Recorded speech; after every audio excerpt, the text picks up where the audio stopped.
కోహ్లీ రోహిత్ కోసం BCCI big plan చేస్తోంది. ముక్కోనపు one day సిరీస్ల కోసం ప్లాన్ చేస్తోంది బోర్డు.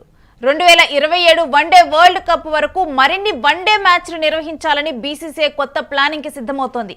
గత 10 ఏళ్ల నుంచి ట్రై సిరీస్లు ఆడలేదు భారత్. వన్డేలకే పరిమితమయ్యారు విరాట్ అండ్ కోహ్లీ. ఇప్పుడు రోహిత్ కోహ్లీ ఆట చూసేందుకు భారీగా స్టేడియాలకు ఫ్యాన్స్ వస్తారని బీసీసీఐ అంచనా వేస్తుంది. సూపర్ ఫామ్ లో రోహిత్ కోహ్లీ కనిపిస్తూ ఉన్నారు. ఇక వీరితో గనక మరలా కూడా ఈ ముక్కోనపు వన్డే గనక స్టార్ట్ చేస్తే డెఫినెట్ గా కూడా ఫ్యాన్స్ నుంచి మంచి ఆదరణ వస్తుంది. ఇప్పటికి 10 ఏళ్లుగా కూడా భారత్ దూరంగా ఉందని బీసీసీఐ కొత్త ప్లాన్ కి సిద్ధమవుతోంది.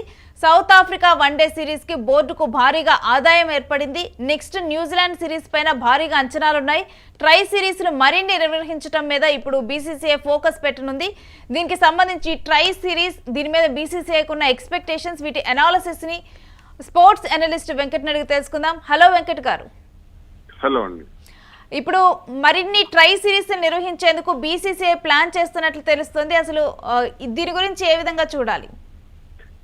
రేణు, దాదాపు గత 10 ఏళ్ల నుంచి కూడా క్రమంగా వన్డేల సంఖ్య తగ్గుతూ వచ్చింది. అంటే T20 క్రికెట్ ఆదరణ పెరగడం, అదే క్రమంలో టెస్ట్ క్రికెట్ కూడా కొంత డెవలప్ కావటం, అంటే ఫ్యాన్ ఫాలోయింగ్ కూడా టెస్ట్ క్రికెట్ కూడా పెరుగుతున్న నేపథ్యంలో కొంత ఈ వన్డేలకు సంబంధించి ఈ సందిగ్ధత నెలకొంది. అయితే ఏదైనా సిరీస్లు గతంలో 5 వన్డేల సిరీస్ ఇట్లా ఆడేవాళ్ళు కాదు. ఇప్పుడు T20లు 5 ఆడుతున్నారు, వన్డేలు 3 ఆడుతున్నారు. గతంలో T20లు 3 ఆడేవారు, వన్డేలు 5 ఆడేవారు. కానీ ఇప్పుడు క్రమంగా పరిస్థితులు ఇవన్నీ మారటం, గతంలో 8 వన్డేలు ఆడినటువంటి రోజులు కూడా ఉన్నాయి. అయితే ఇప్పుడు క్రమంగా మళ్ళీ వన్డేలకు ఆదరణ పెరుగుతోంది. ఎందుకంటే విరాట్ కోహ్లీ, రోహిత్ శర్మ టీమిండియా స్టార్ ప్లేయర్లు ఎవరైతే ఉన్నారో వీళ్ళిద్దరూ కూడా అద్భుతంగా రాణిస్తున్నటువంటి నేపథ్యంలోనే కొంత అటు వాళ్ళని చూసేందుకు కూడా అభిమానులు భారీ ఎత్తున మైదానాలకు రావడం, ఇదంతా కూడా కొంత భారత క్రికెట్ కంట్రోల్ బోర్డు బీసీసీఐకి భారీగా ఆదాయం తెచ్చి పెడుతోంది. ఈ నేపథ్యంలో కొంత కీలక అడుగులు కూడా వేస్తున్నారు. ముక్కోణం సిరీస్ ను మళ్లీ నిర్వహించాలి.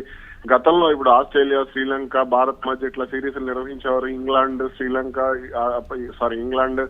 ఆస్ట్రేలియా, భారత్ ఇట్లా, అలాగే భారత్ మరికొన్ని దేశాలతో కూడా ఇట్లా వెస్టిండీస్ కానీ, శ్రీలంక కానీ, ఇలా కొన్ని దేశాలతో, ఒక పాకిస్తాన్ తో గతంలో ఆడేవారు కానీ క్రమంగా పరిస్థితులు ఇబ్బందికరంగా మారటంతో కొంత అది పాకిస్తాన్ దూరం పెట్టారు. అయితే ఇప్పుడు మాత్రం మళ్ళీ ఈ ముక్కోణం సిరీస్ నిర్వహించాలంటూ కూడా బోర్డు అడుగులు వేస్తున్నట్టుగా కూడా స్పష్టంగా అర్థమవుతుంది. దీనికి సంబంధించి ఇప్పటికే ఒక కసరత్తు కూడా చేస్తున్నారు. మాజీ ఆటగాళ్ల సలహాలు కూడా తీసుకుంటున్నారు. ఎందుకంటే 2026 వరకు కూడా ఈ 2027 వరల్డ్ కప్ వరకు కూడా ఈ వన్డేల సంఖ్యను పెంచాలి అనేది, అంటే వాళ్ళిద్దరు కూడా సూపర్ ఫామ్ లో ఉండటం, వాళ్ళిద్దరు కూడా ఆడటానికి ఇంట్రెస్ట్ చూపించడంతో కొంత ఇటు విజయ్ హజారే ట్రోఫీకి కూడా వాళ్ళు ఆడుతున్నటువంటి మ్యాచ్లకు మంచి స్పందన వస్తోంది. కాబట్టి ఈ ముక్కోణం సిరీస్లు కానీ, చతుర్భుజ టోర్నీలు కానీ నిర్వహించే ప్లాన్ అయితే జరుగుతోంది. మరి దీనికి సంబంధించి అంటే ఎప్పుడు నిర్ణయం తీసుకోబోతున్నారు ఏంటి అనేది కూడా చూడాలి. వెంకట్, ముఖ్యంగా కూడా బీసీసీఐ ఈ డెసిషన్, అంటే ఈ సిరీస్ నిర్వహించాలి అని అనుకోవటానికి కారణం ఆదాయం ఎక్కువ సమకూర్చుకోవటానికేనా? ఖచ్చితంగా. ఇప్పుడు బోర్డు ఏది చేసినా సరే ప్రపంచంలో నచ్చింది ధనిక క్రికెట్ బోర్డు, భారత క్రికెట్ కంట్రోల్ బోర్డు. కాబట్టి ఖచ్చితంగా వాళ్ళు ఏం చేసినా సరే, జగన్మోహన్ దాల్మియా బీసీసీఐ అధ్యక్షుడిగా ఉన్న నాటి నుంచి కూడా శరద్ పవార్ గాని వీళ్ళందరూ కూడా అదే కంటిన్యూ చేస్తూ వచ్చారు.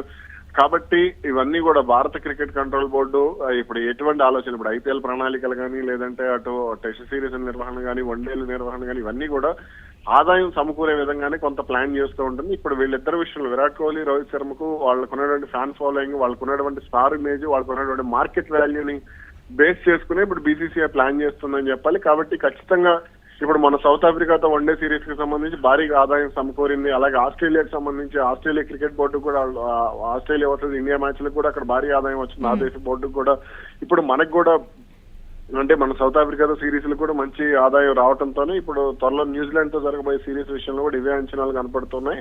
మరి ఏం చేయబోతున్నారు, దీనికి సంబంధించి ఎటువంటి అడుగులు వేయబోతున్నారు అనేది చూడాలి. రోహిత్ కోహ్లీ ఫ్యాన్స్ కి ఈ సిరీస్ కనుక నిర్వహిస్తే ఫీస్ట్ అని చూడాలా? ఖచ్చితంగా. ఎందుకంటే వాళ్ళిద్దరూ మైదానంలో కనపడితే చాలు అనేది వాళ్ళ అభిమానుల కోరిక అనమాట. ఇప్పుడు ఎవరైనా సరే, ఎందుకంటే వాళ్ళకు ఉన్నటువంటి స్టార్ మీద దాదాపు 2 దశాబ్దాల నుంచి వాళ్ళు భారత క్రికెట్ లో ప్రభావం చూపిస్తూ వస్తున్నారు. కాబట్టి అండర్-19 వరల్డ్ కప్స్ దగ్గర నుంచి కూడా 2007, 2008 నుంచి కూడా ఇప్పుడు రోహిత్ శర్మ ఇంకో 2 ఏళ్ళు ఆడితే 20 ఏళ్ల పాటు అంతర్జాతీయ క్రికెట్ ఆడిన రికార్డు ఉంటుంది. కాబట్టి ఇవన్నీ కూడా కొంత ఇటు పరుగుల విషయంలో కానీ ఇప్పటికీ కూడా వాళ్ళు యువ ఆటగాళ్లతో పోటీ పడుతున్నారు. జట్టులో తమ స్థానానికి ఎటువంటి డోకా లేకుండా వాళ్ళిద్దరు ఆడుతున్నారు. కాబట్టి ఖచ్చితంగా వాళ్ళిద్దరిని, అంటే వాళ్ళిద్దరికి ఉన్నటువంటి స్టార్ ఇమేజ్ ని బీసీసీఐ ఖచ్చితంగా వాడుకుంటుంది. ఇక ఫ్యాన్స్ కి అయితే పండగనే చెప్పాలి. ఇప్పుడు వాళ్ళిద్దరు ఐపీఎల్ మ్యాచ్ ఆడినప్పటికీ, వాళ్ళిద్దరూ ఇటు T20 వన్డేలు ఆడినప్పటికీ, విజయ్ హజారే ట్రోఫీ ఆడినప్పటికీ, రంజీ మ్యాచ్లు ఆడినప్పటికీ ఎలాగైనా సరే వాళ్ళిద్దరు మైదానంలో కనపడితే చాలు, టీవీలో కనపడితే చాలు అన్నట్టుగానే ఉంటుంది ఫ్యాన్స్ కోరిక. ఎస్, గత 10 సంవత్సరాలుగా కూడా భారత్ ఈ సిరీస్ లో ఆడింది లేదు. ఇప్పుడు మరలా కూడా 10 సంవత్సరాల తర్వాత ఇది ప్లేయర్స్ లో ఏ విధంగా ఉండనుంది అనుకోవాలి వెంకట్ గారు? ఖచ్చితంగా ఇది ఎందుకనంటే ప్లేయర్స్ కి సంబంధించి వాళ్లకు అంటే గతంలో మనం చూస్తే ఇప్పుడు ఫర్ ఎగ్జాంపుల్ 2012, 2013లో భారత్ శ్రీలంక, ఆస్ట్రేలియా, భారత్ 3 కలిపి ముక్కోణం టోర్నీ ఆడే. ఆ విరాట్ కోహ్లీ అప్పుడు శ్రీలంక మీద ఆడినటువంటి తను ప్రదర్శించినటువంటి విశ్వరూపం మనం చూసాం. అలాగే ఇంగ్లాండ్, సౌత్ ఆఫ్రికా, ఇండియా కూడా ముక్కోణం టోర్నీలు ఆడినటువంటి రోజులు ఉన్నాయి. కాబట్టి వీటన్నిటికీ కూడా చాలా మంచి రెస్పాన్స్ ఉంటుంది. అటు మైదానాలు కూడా కొంత దీనికి బ్యాటింగ్ అనుకూలంగా తయారు చేస్తూ ఉంటారు. అలాగే క్రికెటర్లకు కూడా, ఎందుకంటే కొంత ఈ మెగా టోర్నీలకి ఇప్పుడు T20 వరల్డ్ కప్స్ కానీ, లేదంటే ఇప్పుడు ఛాంపియన్స్ ట్రోఫీకి కానీ, ఏషియా కప్ కానీ, అలాగే దీనికి సంబంధించి మన వన్డే వరల్డ్ కప్ కి సంబంధించి కానీ, ఇవన్నీ కూడా వాళ్ళలో కొంత ఉత్సాహాన్ని అయితే తీసుకొచ్చే పరిస్థితి ఉంటుంది. అంటే వాళ్ళకి అసలు మెగా టోర్నీలు ఎలా ఆడాలి అనే దానికి సంబంధించి అప్పుడే ఒక స్పష్టమైన అవగాహన అనేది వస్తుంది. కాబట్టి ఖచ్చితంగా ఈ టోర్నీలు ఉపయోగపడతాయి. Right, thanks for the analysis Venkat. ఇక ఈ ముక్కోరపు సిరీస్ కనుక తీసుకొని వస్తే డెఫినెట్ గా కూడా ఇక్కడ భారత్ నుంచి ముఖ్యంగా కూడా ఆదరణ ఇంకా పెరుగుతుంది. ఇప్పటికీ కూడా 10 సంవత్సరాల నుంచి ఇటువంటి సిరీస్లు కూడా ఆడటం లేదు. ఇది బీసీసీఐకి ఒక ఆదాయ వనరు, అంటే ఎక్కువగా కూడా ఆదాయాన్ని తీసుకొచ్చేందుకు కూడా ఇది చాలా హెల్ప్ చేస్తుంది. అంటే ముఖ్యంగా కూడా ఈ సిరీస్ను ప్లాన్ చేస్తుంది కూడా బోర్డు, బీసీసీఐ కూడా ఈ వరల్డ్ కప్ వచ్చే లోపల కూడా ఈ మధ్యలో ఉన్నటువంటి గ్యాప్ని ఫిల్ చేసేందుకు విరాట్ కోహ్లీ, అదేవిధంగా రోహిత్, వీళ్ళిద్దరూ కూడా మంచి ఫామ్లో ఉన్నారు. ఈ కో ఆట చూసేందుకు భారీగా స్టేడియాలకు ఫ్యాన్స్ కూడా వచ్చే ఛాన్స్ ఉంటుంది. ఇదంతా కూడా మరొక వైపు ఏంటంటే రోహిత్ ఫ్యాన్స్ కానీ, కోహ్లీ ఫ్యాన్స్ కానీ ఇప్పటికే వీళ్ళిద్దరు సూపర్ ఫామ్లో ఉన్నారు. వీళ్ళిద్దరు కనుక గ్రౌండ్లోకి దిగి ఆట మొదలు పెడితే కనుక డెఫినెట్గా కూడా ఇంకా ఒక ఫీస్ట్ లానే చెప్పాలి క్రికెట్లో కూడా. ఇక సౌత్ ఆఫ్రికా వన్డే సిరీస్కి బోర్డుకు భారీగా ఆదాయం వచ్చింది.